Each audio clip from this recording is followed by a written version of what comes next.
Beleza, pessoal. Eu recebi um pedido para explicar o que é um vetor e como é que funciona, tá bom? Então, vou fazer esse vídeo aqui rapidinho para vocês. Então, olha só. Isso aqui é a memória principal, tá? Isso aqui tudo é a nossa memória principal, também conhecido como memória cache. E cada quadradinho desse aqui, ó, é como se fosse pedaços da memória, alocações, endereços, tá bom? Então, quando eu declaro uma variável, por exemplo, int n, eu pego um endereço desse aqui, ó, um desse aqui, certinho? Agora, se eu precisar, por exemplo, de uma lista de elementos, aí eu vou ter que transformar isso em um conjunto de endereços. Esse conjunto de endereços é o que a gente chama de vetor. Então eu poderia declarar assim, ó, int vet, e aí para eu indicar que tem mais de um endereço vinculado a esse vetor, que é uma lista, um conjunto de elementos, eu tenho que usar os colchetes. Beleza? Então aqui dentro, ó, a quantidade de elementos que eu colocar aqui dentro é a quantidade de endereços de memória que terão um do lado do outro disponíveis para eu usar.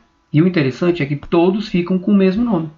Eu não preciso declarar N1, N2, N3, N4, N5. Eu tenho vet, que é o meu vetor, e ele tem 5 posições na memória, uma do lado da outra. É consequente, né? Ou conseguinte, tá bom?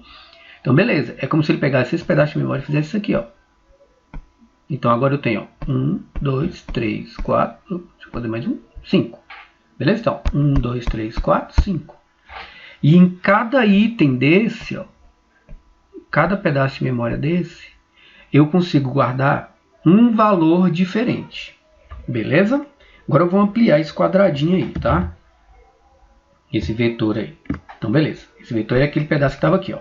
Vou ampliar ela aqui, ó. Então, 1, 2, 3, 4, 5, certo? Aí tem esses itens aqui, ó. Então, o que acontece? Eu vou ter que ter um valor específico, que vai ser o contador, ou índice.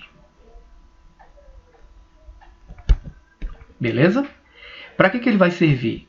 Ele vai servir para a gente indicar em que posição da memória daquela lista, ou seja, daquele vetor, eu estou trabalhando no momento. Então, para fazer isso, a gente usa um laço de repetição. Então, quando o count estiver na primeira posição, eu começo ele com 0. Então, quando eu começo ele com 0, na verdade, eu estou dizendo o seguinte, ó, vai usar essa posição de memória. Então, ele vai gravar o 0 aqui, que é o índice, e o usuário vai poder digitar qualquer valor no conteúdo, por exemplo, 3. Quando der Enter, ele faz o laço de repetição, e aí ele vai para o próximo elemento. Ó. O count valia 1. Se ele fez o laço de repetição, ou seja, a iteração, né, ele valia 0, vai valer 1. Aí ele vem para essa posição 1 aqui, ó. Aí eu posso digitar um número, sei lá, 8. Quando der Enter, ele incrementa o count vai para 2, então ele vem para essa posição 2 aqui, ó. Eu posso digitar qualquer conteúdo, sei lá, 23. Quando ele fizer a iteração, ou loop, o count vai para 3, aí vem para essa posição aqui, ó, posição 3. E depois, posição 4, aqui, ó, beleza? Então, com isso, eu tenho 5 elementos armazenados. Vou colocar aqui 7, vou colocar aqui 2. Então, eu tenho 1, 2, 3, 4, 5 elementos armazenados em um endereço de memória vinculado lista, que a gente chama de vetor, que eu chamei de vet, beleza? E cada um ocupa uma posição aqui, ó, dentro desse vetor, beleza? É por isso que o vetor ele tem que declarar os endereços um do lado do outro, para ele saber que o próximo pertence a ele. Então nós temos aqui, ó, uma lista, beleza?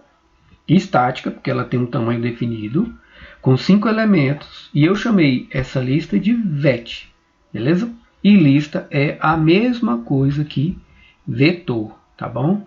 Então agora nós vamos ver o código disso aqui funcionando, beleza?